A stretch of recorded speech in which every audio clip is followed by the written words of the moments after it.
President Trump wrapping up remarks in Washington, D.C., where he has been speaking to McDonald's franchise owners and operators at the McDonald's Impact Summit happening. There he is doing his Trump dance to his Trump song that he exits the stage with every time.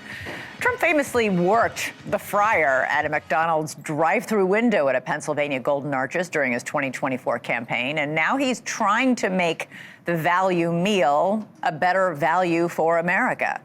Value, it's the buzzword. Value, affordability. It's also the issue front of mind for millions and millions of Americans. Trump is shifting his focus, it seems, this week from Wall Street to Main Street as voters remain deeply concerned about the high cost of living. And here's a little nugget of information for you that includes fast food chains. According to Moody's Analytics, prices at a fast food restaurant are up 3.2% from a year earlier, a rate higher than inflation.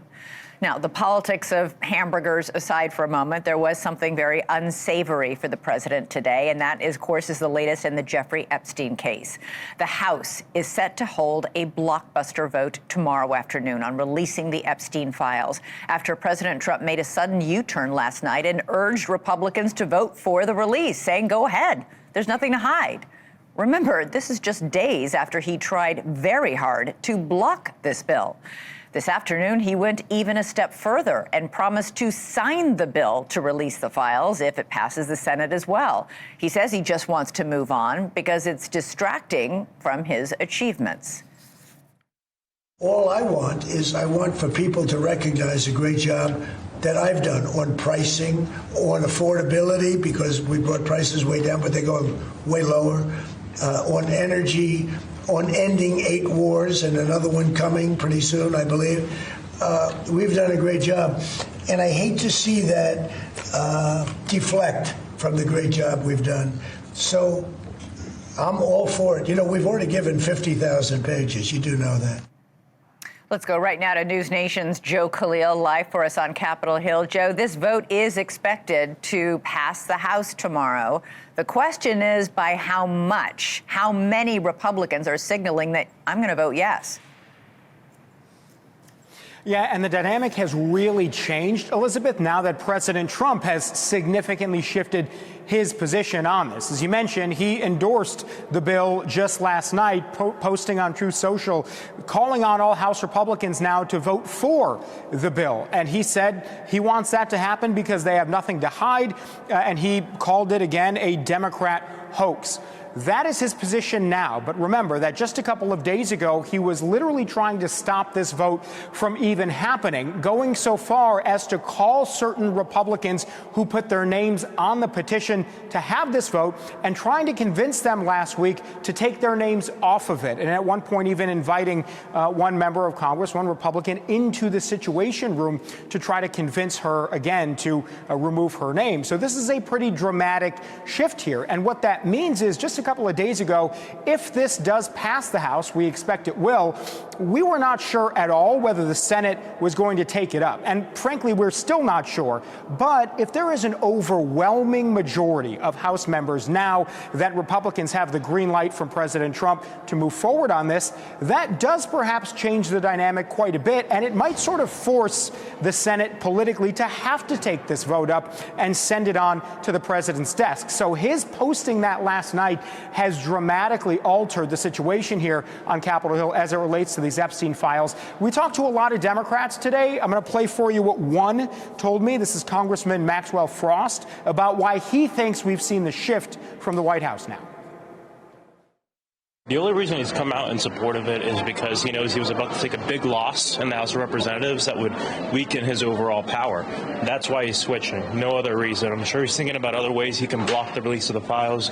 I'm sure he's thinking about ways that he can keep the Senate from moving forward. Yeah. And he hasn't even said if he would sign the bill in the first place. Yeah. So, I mean, I'm glad that public pressure has pushed the president to at least say the right thing. Mm-hmm. Let's hope he does the right thing.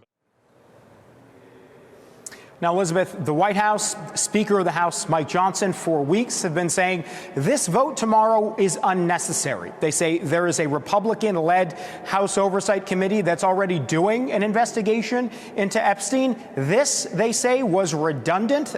They basically called it a Democratic ploy to try to make President Trump look bad. Obviously, again, all of that has changed now. So tomorrow afternoon, we expect that vote. And by the way, some victims, survivors of Jeffrey Epstein, are going to be here giving a press conference tomorrow, a couple of hours before the vote. Elizabeth. Should be quite an interesting afternoon for you with a front seat to it all. Thanks so much, Joe Khalil on Capitol Hill. Let's get reaction now from our panel. Batya Ungar-Sargon is the host of Batya on NewsNation, and Kurt Bardella is a Democratic strategist and NewsNation political contributor. Great to have both of you here. Batya, you say this is a sign, Trump's very dramatic about-face last night and this afternoon in the Oval Office. You say it's a sign that Trump thinks there's nothing incriminating in these files. Then why fight so hard for so long to block releasing them? It's a really good question. I mean, obviously, the political consideration here, where the base seems fractured over this, is playing a role. I think the president feels that now is a time for unification and unity, especially with the affordability crisis. But I have to say, there's an even bigger divide than between people who are on either side of this in MAGA than between the online influencers who are totally obsessed with Jeffrey Epstein, and then regular, average MAGA voters who just don't care about this. This is not a top priority for them, and Trump just has his finger on the pulse of what those people care about. I think he saw that divide and he was like, it's only the online influencers who care about this. I'm not going to waste political capital on an issue that isn't important to my voters. Kurt, do you agree with that? Because last week Trump was doing everything he could to convince Republicans to block the release of the files. Today he's saying, go ahead. I'll even sign it if the Senate passes it. It's entertaining to watch so many Republicans go on national television and try to say that this is a Democrat hoax, this is unnecessary, this is redundant, and then have the president go out there and say, this should happen, let's release them, and completely undercut every single message point that Republicans have been trying to throw out there for the last 7 days. And again, if this really wasn't an issue, if this is a nothing burger, he could have released the files a long time ago. The fact that it came down to a vote that he knew was going to pass, he knew would make him look weak, he knew would make him look more like the lame duck he is every single day, that is the onus, that is the impetus as to why he had to come out there and say, yeah, go ahead and vote for it. It releases the floodgates so that more Republicans can vote for it and not have it be used against them in the midterm elections. It puts the Senate in a situation where, with an overwhelming bipartisan vote that will likely happen, they'll have to take it up and Trump will have to sign it. Friday, Kurt, Trump ordered the DOJ to investigate Democrats President Clinton, former Treasury Secretary Larry Summers, and venture capitalist Reid Hoffman for their associations with Jeffrey Epstein. Less than 4 hours later, the Attorney General announced that she had appointed a prosecutor to do that. Could this mean that the DOJ could now refuse to turn over files because there's an active investigation? That would create, I think, a massive bipartisan backlash to go through this entire exercise, talk about transparency, talk about having nothing to hide, and then use the specter of a Justice Department investigation that you ordered as the rationale to limit that transparency, to go against a congressional action. It would just make it look like he has something to hide. It would fan the flames big time that Trump is hiding something if the Justice Department tries to do a little bait and switch like that. You don't think he's going to do that? I mean, it's hard to predict what he's going to do, but like as you were saying it, I was like, wow, that would be some real genius right there. I don't think he's going to do that, though. Okay. I don't want to give anybody any ideas, but I didn't come up with that on my own, I will say. Let's talk about the speech, the very long speech that President Trump just gave. Everybody from Steve Bannon, his former campaign advisor, somebody who is very smart about his base, has been warning him, you've got to get better on your messaging on the economy. Was that what we just saw? He seems to be just saying, yet again, everything's cheaper, everything's better, and every single poll shows that Americans do not feel that way. Yeah, I think if the goal here was to give Americans a sense of confidence in the plan, he didn't quite pull that off. If the goal was to connect with his base and to talk to working class Americans as if they are deserving of dignity, he pulled that off. That was the President Trump who worked at the McDonald's for half an hour, who put on that apron and said to working class Americans, you deserve dignity. Now, whether he showed how his plan and how the tariffs and how the immigration rates are going to bring them that through lower costs, I don't think he quite nailed that. Kurt, polls show that voters are very unhappy with his management of the economy. 57% say inflation is their number one issue. It's interesting that tonight's summit is called the McDonald's Summit because just a few weeks ago, McDonald's took the extraordinary step of paying part of the bill for its extra value meals, basically cutting the price in half to try and lure back cash-strapped customers that they've lost. A huge number, like double digits of low-income people have stopped going to McDonald's. Yeah, and I think this is the disconnect that Bannon's kind of warning about here, and he's actually right about it. The issue isn't about the franchise owners who Trump was addressing, who are doing just fine in this economy for all the reasons that Trump enumerated in his remarks tonight. The issue is the people who actually go to McDonald's or who work at McDonald's who are struggling, who are being asked to do more with less. That's the audience that Bannon's warning Trump, you're losing right now. And the election results that we saw just a few weeks ago in Virginia, New Jersey, New York, where those candidates ran on affordability, ran on the income gap widening, they were the ones who did so well. That's where Republicans are hemorrhaging support right now. And that's part of the big coalition that got them elected in 2024. Those voters went with Republicans in 24. Yep. If things keep going the way that they are, they're going to abandon the Republican Party in 2026. Batya, it's not just McDonald's, Sweet Greens, Chipotle, although I thought my two sons are keeping Chipotle in the red and the black on their own. But, Cava, a lot of these fast food chains are seeing their business really plummet. We keep hearing about the K-shaped economy. Mm-hmm. Low-income people are really feeling the pinch. High-income people are splurging. Yeah, and it doesn't help to tell low-income people, the stock market's never been this high before. That means nothing to them. Doesn't mean anything. They do have to really start tailoring the tariff program in a way that brings down costs, which is what they've started to do. And I think the mass deportations are really helping with wages. We're seeing that wage growth right now is 4%. So it is higher than inflation. The problem is, why don't Americans feel it? You cannot tell people that they're wrong about what they're feeling about the pocketbook. They know what they can afford, and they know how much money's in their wallet and in their bank account. Batya Ungar-Sargon, Kurt Bardella, thank you both so very much. Really appreciate it. Coming up for us, what do cocaine, the world's largest aircraft carrier, and the music of John Lennon all have in common? Well, they're all involved, believe it or not, in the escalating situation in Venezuela. We will explain.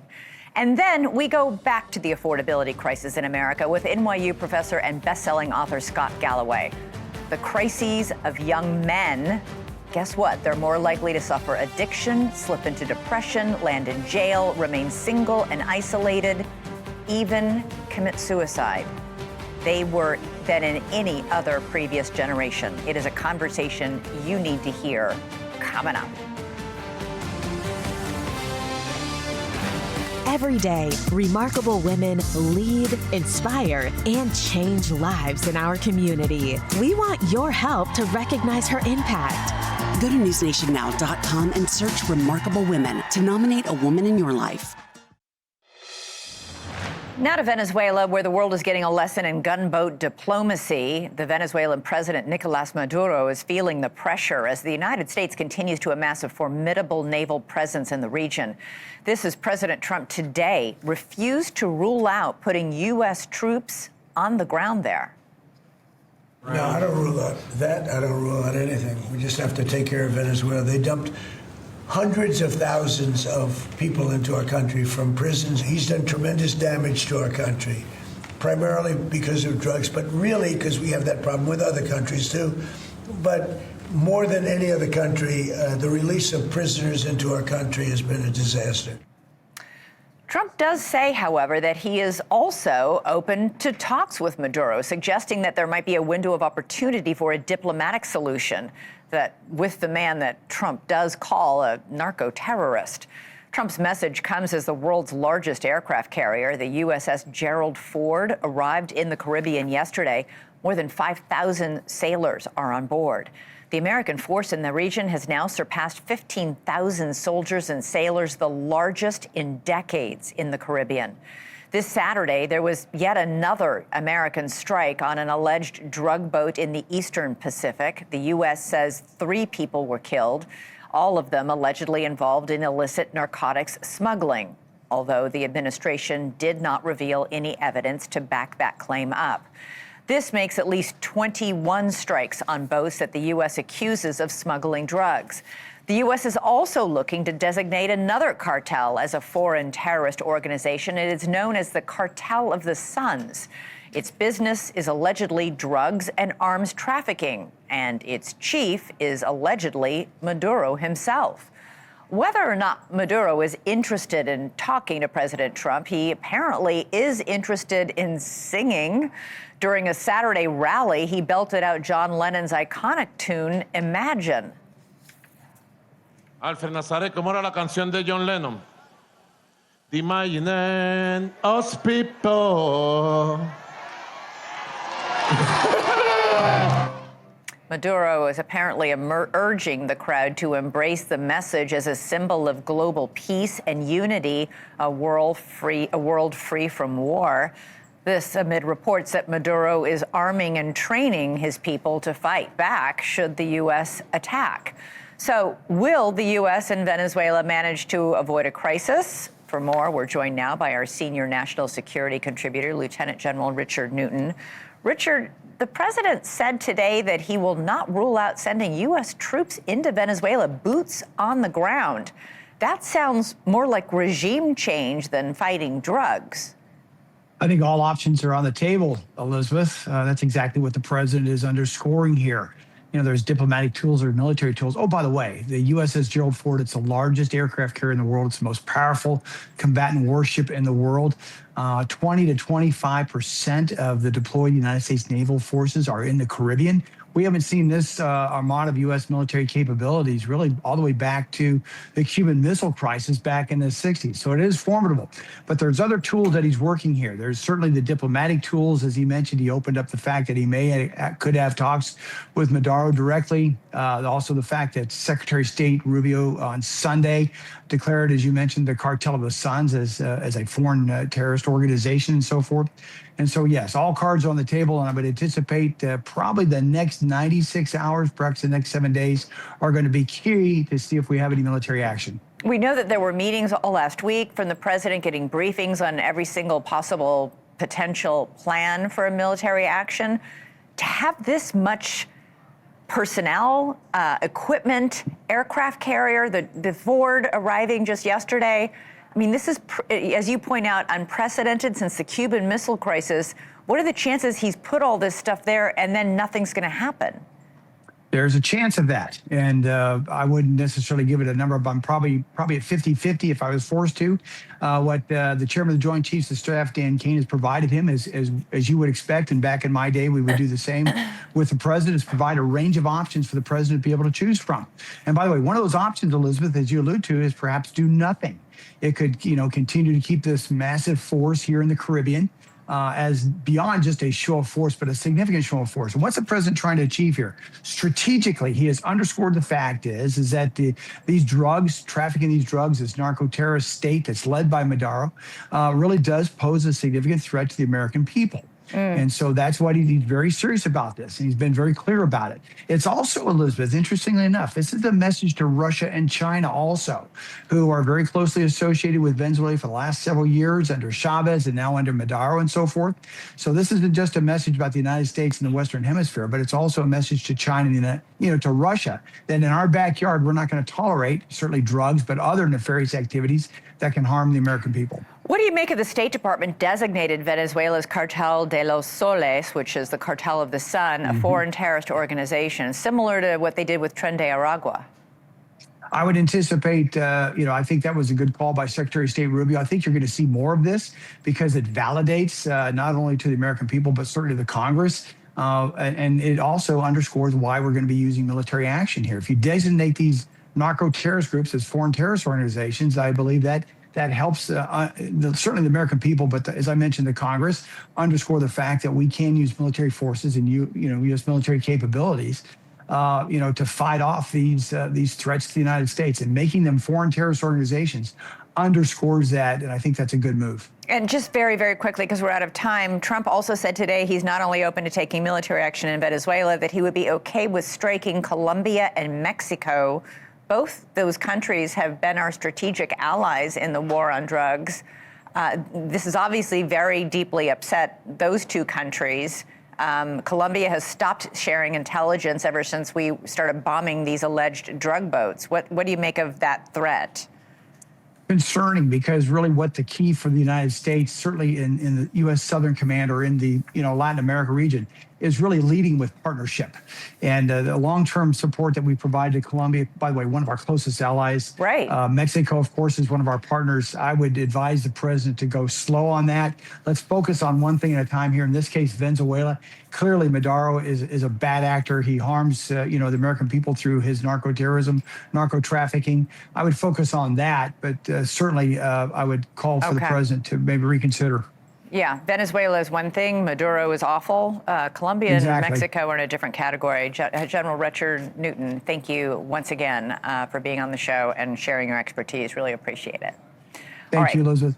Coming up for us, Notes on Being a Man. It is the title of Scott Galloway's new book on the burdens plaguing young men in America, the crisis they are confronting. That's next.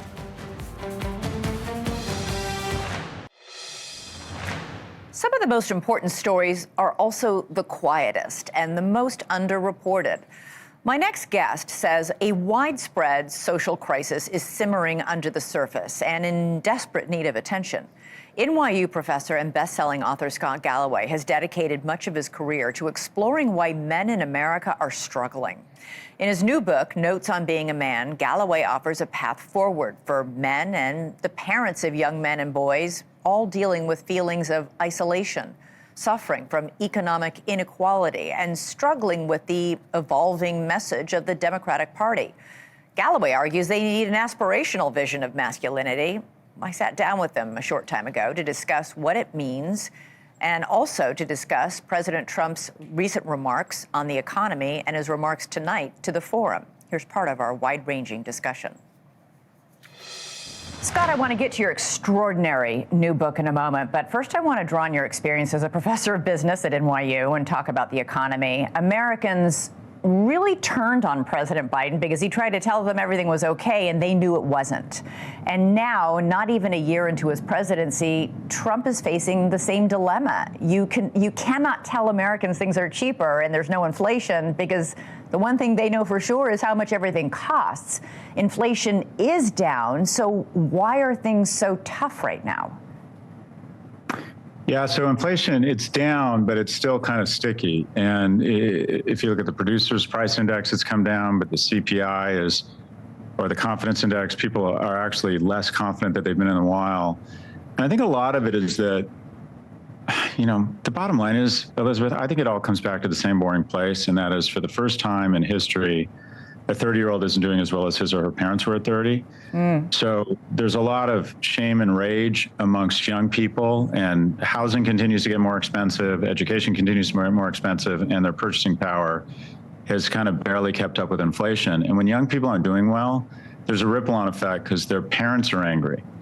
And that is, if your kids can't afford to have a home, if your son isn't economically viable and is having trouble finding a romantic partnership, and every day you feel as if you're not keeping up, and 210 times a day you're reminded on your phone that if you're not in Saint-Tropez or in St. or have a Gulf Stream that you're somehow failing. I just think the emotional anxiety is playing a big role, because if you look at things, and again, it doesn't help to say this, things may not be ideal, but they have been a lot worse before. And I say that as not a fan of the president's, but the economy, in my view, has been remarkably resilient in the face of some headwinds.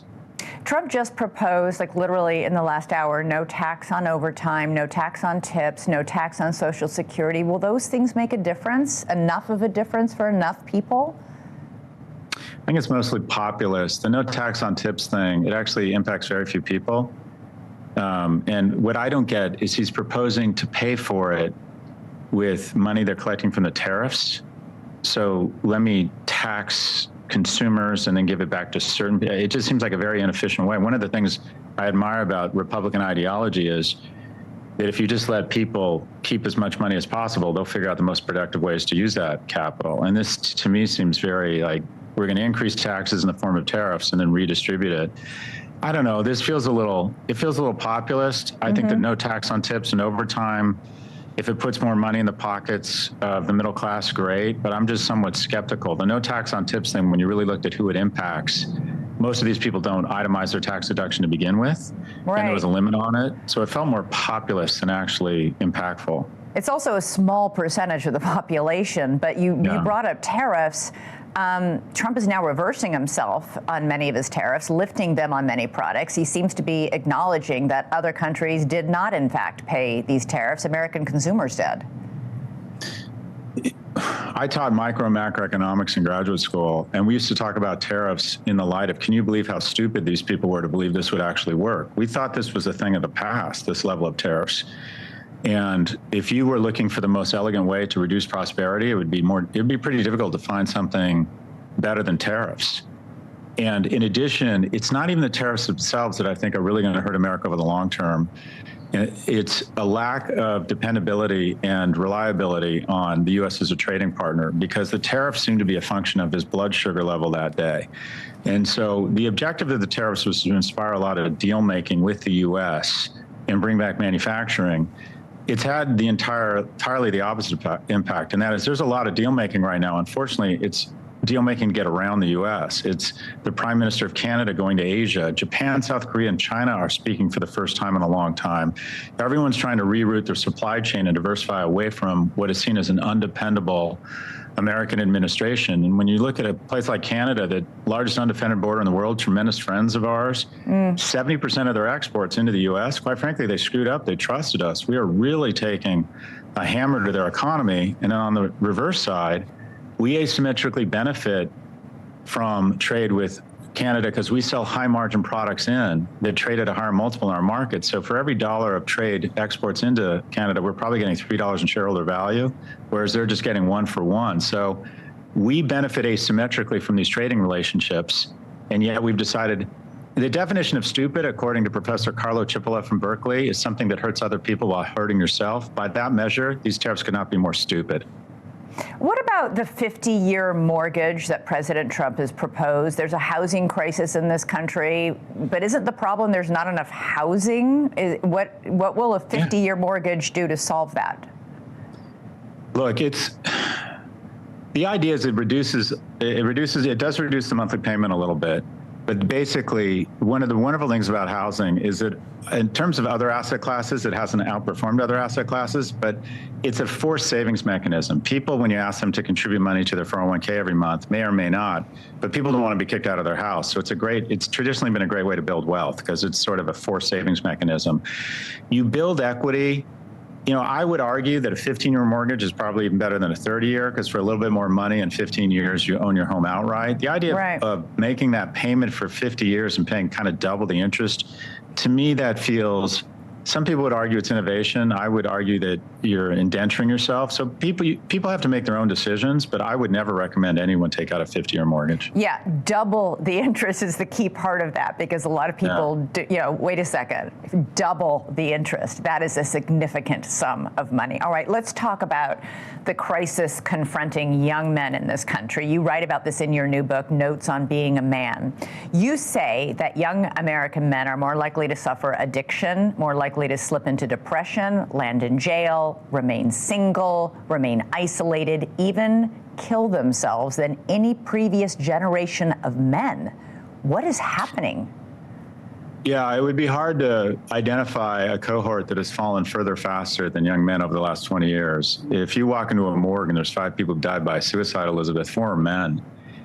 So 4 times more likely to kill themselves. We have a homeless and an opiate crisis, but what we really have is a male homeless and a male opiate crisis. They're 3 times more likely to be addicted, 12 times more likely to be incarcerated. Only 1 in 3 men under the age of 30 is in a relationship, whereas 2 in 3 women are in a relationship. And you think, well, that's mathematically impossible. It's not, because women are dating older because they want more economically and emotionally viable men.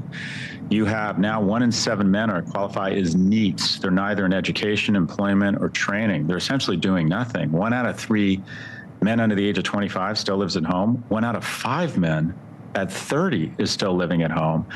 So we have essentially a group of people who are becoming just very unproductive citizens.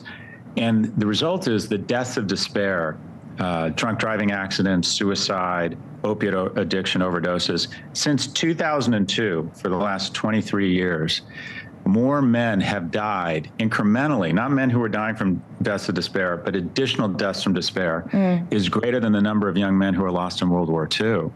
So this is taking a real toll on households and on young men. And we were off mic talking about the struggles of young men. When a boy loses a male role model, at that moment, he's more likely to be incarcerated than graduate from college. And the interesting thing about that data, Elizabeth, is that a girl in a single parent home has similar outcomes, same rates of college attendance, same rates of self-harm. What it ends up is that while boys are physically stronger, they're emotionally and neurologically much weaker than girls. And what we're seeing is the kind of economic sucking sound of economic prosperity being transferred from young to old, which has happened over the last 40 years, is having a disproportionately negative effect on young men. So you're saying that young women are better equipped somehow to deal with all the headwinds that are derailing young men? That's what the data shows. When a woman doesn't have a romantic relationship, oftentimes she pours that energy back into her friend network and her professional life. If a man hasn't cohabitated or been married by the time he's 30, there's a 1 in 3 chance he's going to be a substance abuser. There's this cartoon, Elizabeth, of a woman in her 30s who didn't find romantic love, sitting in the windowsill with cats, staring out depressed. Like, what a tragedy that Lisa didn't find love. Guess what, Elizabeth? Lisa's just fine. The data's clear. Widows are happier after their husband dies. Widowers are less happy after their wife dies. Women in relationships do live longer, 2 to 4 years. Men in relationships live 4 to 7 years longer. So just the outcomes, the rates of self-harm, it ends up, the bottom line is men need relationships more than women. And essentially women are more resilient. They don't know if it's because women have had to endure menstruation or childbirth, but it ends up, I'll give you a really frightening statistic, 2 15-year-olds, a boy and a girl, both sexually molested. Neither crime is less heinous than the other. The boy is 10 times more likely to kill himself later in life. So what we're coming to grips with the fact is that men and boys are neurologically weaker and need relationships more. Now, I want to be clear, that doesn't mean they're entitled to relationships. No group is expected or responsible for servicing another group of men. But the reality is men need relationships more than women. Our thanks to Scott Galloway on the importance and the crisis of relationships and the crisis confronting young men. The second part of my conversation with Scott Galloway will air right here tomorrow night on Elizabeth Vargas Reports. Coming up for us now, a NewsNation exclusive. Rich McHugh has obtained new documents that show the state of California lied when it said it was not notified about the burn scar that turned into the deadly Palisades fire. That's next. Tonight, we have new exclusive details on the investigation into the handling of the deadly Palisades fire in California. NewsNation investigative correspondent Rich McHugh obtained documents that may show that the state is, in fact, solely responsible for that fire and possibly for the deaths of the 12 people who died. Last week, our exclusive reporting found that a state representative was present near the burn scar, which had all the embers deep underground of a fire that had not been completely turned out. Well, it eventually turned into the Palisades fire. And apparently, according to our reporting, a state representative was on the scene ordering firefighters around, telling them where they could and could not go. Well, tonight, we not only have confirmation that a state representative was there, but we now know exactly when they arrived and why. NewsNation's Rich McHugh joins us now with this exclusive. Rich, tell us what more you've managed to uncover. Hi, Elizabeth. Well, it's really shocking, and ultimately it comes down to two really big questions. Number one, did state mismanagement ultimately cause the Palisades fire? And did they lie about it in court, lie about all of it in court? And these new documents that we've obtained suggest that that's absolutely what happened. Now, this all began in the early morning hours of January 1 when an alleged arsonist started the Lockman fire. And we know underground embers reignited 6 days later, starting a second, more devastating fire. That was the Palisades fire. In response to a lawsuit from over 3,000 Palisades residents alleging the state failed to monitor embers from that initial fire, Governor Newsom's office told NewsNation The state didn't start this fire. That was an arsonist, and the state wasn't responsible for responding to or monitoring this fire. Now, in new court filings, the state goes further and says the Palisades victims cannot allege the state had notice of the Laughlin fire because it never had notice. State records show a call at 12:27 a.m. on January 1, but with the rest of the incident report redacted, completely blacked out basically, including their response to that call.